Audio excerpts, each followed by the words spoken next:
Komisi Pengawas Persaingan Usaha menggelar sidang dugaan pelanggaran pelaksanaan kemitraan yang dilakukan PT GPI di Kabupaten Musi Banyuasin.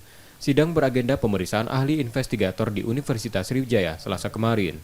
Perusahaan perkebunan diduga melakukan penguasaan pada mitra usahanya, yakni KUD Sinar Delima. Penguasaan tersebut dilakukan melalui pengendalian, pengambilan keputusan dalam pembangunan kebun plasma, menguasai hasil penjualan TBS plasma. Selain itu, perusahaan juga melakukan pengambilan keputusan terhadap data dan informasi kebun plasma dan menguasai pengambilan keputusan terhadap pengelolaan kebun.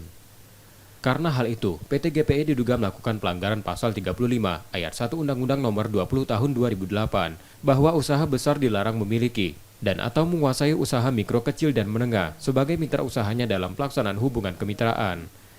KPPU telah memberi peringatan tertulis terhadap dugaan pelanggaran, namun korporasi tak melaksanakannya. Laporan yang diduga adalah terkait dengan pelanggaran pelaksanaan hubungan kemitraan ya antara KUD Sinar Delima dengan PT Putri Pekonina Indonesia terkait dengan kemitraan perkebunan kelapa sawit. Kemudian pelanggarannya pasal 35 ayat 1 Undang-Undang 20 tahun 2008 bahwa pelaku usaha besar dilarang menguasai mitra usahanya yaitu UMKM.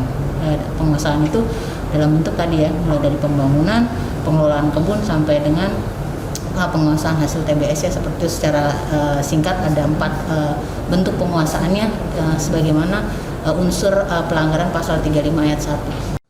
Jika perusahaan tersebut melakukan pelanggaran, sanksi yang dijatuhkan berdasarkan pasal 39 Undang-Undang Nomor 20 Tahun 2008, yakni sanksi administratif, pencabutan izin usaha dan atau denda paling banyak 10 miliar rupiah untuk pelaku usaha besar. M. Rizky Nurmizan, Kompas TV, Palembang, Sumatera Selatan.